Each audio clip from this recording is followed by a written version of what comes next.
This is Manifold's LUTE, music, poetry and reflections. Glasshouse Mountains by David Malouf. Seen always across a bay called Deception. Abandoned pier, bait kiosk, the prawn fleet swinging at anchor with the moon, 5 gables of glass. No one dare cast a stone or could over that sunlit stone's throw of water to shatter them. On clear days they stand far off, move close under cover of rain.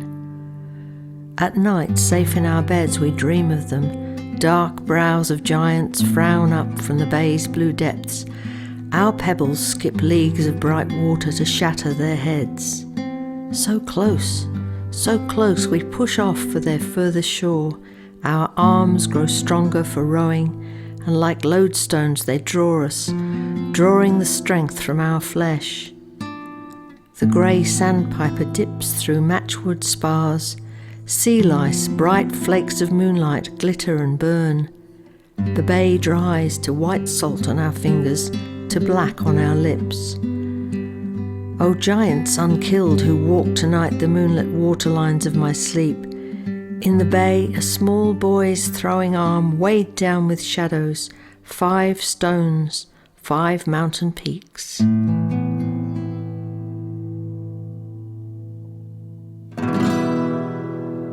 Ballads by the Bay. Bare timber floors, and on the walls recorders of every kind, ready to sing with strings vibrating in the humid air on the flat land by the bay waters. In this open room they gather to talk of writing and politics, and of folk songs and singing. Music rises through the hot afternoons in a space created by removing walls. Each song is a precious thing, gathered and saved, shaped and sung by hand and heart, like the instruments they play down by Moreton Bay.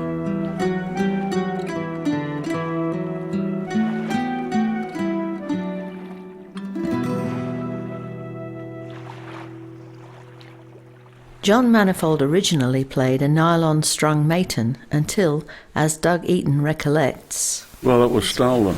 Stolen one night when the house was empty. You know, they'd gone out somewhere. So I think that might have prompted him, to make one. Doug recalls the instruments that were played and those which were made by John Manifold. They were made for members of the Bandicoots and for his family, including the lute-backed guitar made for Judith Rodriguez, which survives and is played on this recording. I think Kate had an instrument that he'd made. It was a double-strung instrument which was called a mandura, a fairly large body, and I can't remember whether John had actually made his own lute-backed instrument by that time. He probably had, actually, and I played a standard factory-made yari. Manifold spent many hours under the house in Wynnum creating a number of stringed instruments from whatever timbers he could find. To make the neck, he'd go out and try and find a tree that had a branch the right shape. Well, I'm not sure if I know everything that he made. He made the mandura for Kate. He made a small instrument for Miranda, which was called a pup lute or something like that. He made a bass for his son, Nicholas. That was more or less like a bass viol, with a bow and everything. All of those have disappeared, and I just don't understand how at least 4 physical objects like that have disappeared. John Manifold wrote the next poem about his experiences with the new breed of folk emerging in Brisbane, read by Lee Williams. Folk by John Manifold. They've opened a folk espresso bar, and once, for a sort of a joke, I went to drink folk espresso there and watch the espresso folk. The coffee was just the same old stuff as you get in the posh cafes, but something about the customers recalled my grandpa's days. If it hadn't have been for the atmosphere, I'd never have done such a thing, but I went right up to the rostrum place and said I should like to sing. Now, I couldn't locate the pianist, but I gave him the old lost chord. Seated one day at the what's-his-name, and golly, how they encored. One of them wanted to take my voice on a little machine he had, and others told me I was unique and my song was authentic trad. So I'm studying hard to change my voice to the right American row and growing a beard, for I mean to sing as a folk professional now.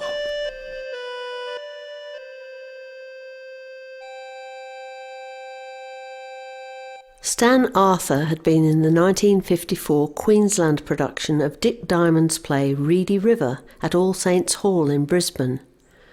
The Moreton Bay Buxhwhackers had emerged from this production. Following the Queensland centenary, the band and other folk formed the Queensland Bush Music Club, which evolved into the Queensland Folklore Society. Bill Scott had left the band to work for Jacaranda Press, while other members had moved away for work opportunities.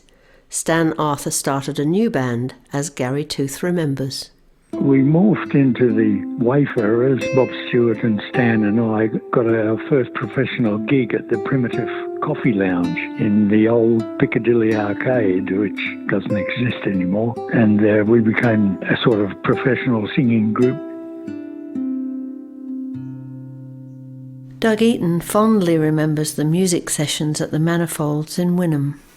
I remember them as being a hell of a lot of fun, and we used to get together every Friday night to play music and have a few drinks, you know, and a meal and that sort of thing.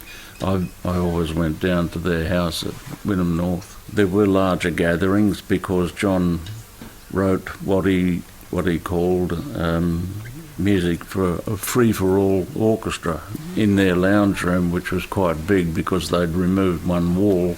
We got an audience and there were performances. That's where Ballad Night actually started there, and it became too big for their house and had to go into a church hall.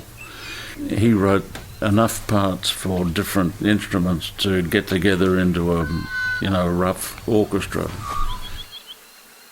Here is Garry Tooth speaking about a historic concert in Brisbane. We got some friends who also were interested in folk songs and folk music, and we were instrumental in putting in £20 and got Pete Seeger to stop in Brisbane when he was on a trip from Japan to Sydney. And we found his agent and asked him what he'd charge for Pete to stop over in Brisbane for a concert on his way. And I think they said £400 at those days. This group that was friends of Stan and myself and Bill Scott, we all put in some money, and Pete Seeger did a concert in 1963, I think it would have been. Here is Roger Ilott again with Bill Scott's memories of the Pete Seeger concert in Brisbane. We were very lucky in that we had a sellout, which means we didn't do our money, and we were able to give Pete a really decent fee. So we still had, I suppose, about 250 quid, and we said, what'll we do with this? Will we take our money back or what? And we said, no, we won't. We'll start our own coffee shop. This was the start of the Folk Centre in Brisbane and the beginning of a 13-year residency by the Wayfarers with Stan Arthur, Garry Tooth, Bob Stewart and Alistair Fraser, and later many others, as Bill Scott remembered. The good thing about the Folk Centre was at the time in Brisbane nothing happened on a Sunday night, and there were a lot of kids at a loose end on a Sunday night. They'd all be broke and they would come down to the Folk Centre. I think it cost a shilling or 2 bob to get in. And you could get a big doorstep slice of bread with a tin of baked beans on top for about a shilling and a cup of coffee for 6pence. And they used to come down and feed themselves, so it flourished. People who went to the Folk Centre have never forgotten it.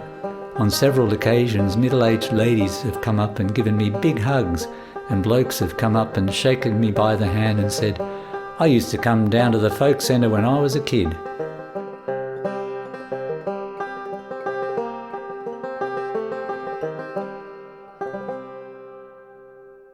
Here is Lee Williams with another excerpt from the Penguin Australian Songbook, compiled by John Manifold in 1962. Notes for accompanists. Guitarists are warned against trying to use cowboy, hillbilly, flamenco or dance band techniques. The straightforward German and Italian use of the instrument is all that is called for. The thumb is used on the bass strings only, except for special effect. And the plectrum is not used at all.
Manifold's handmade lute-backed guitar is at the centre of this story of singers and writers in Brisbane at a time when folk songs were being rediscovered and propagated.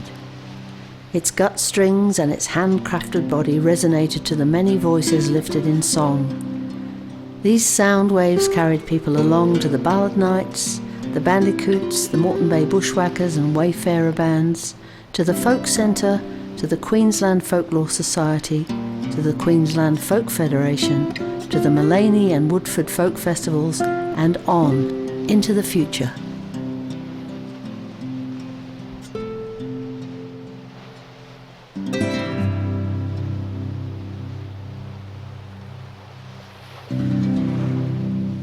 You have been listening to Manifold's Lute, Music, Poetry and Reflections.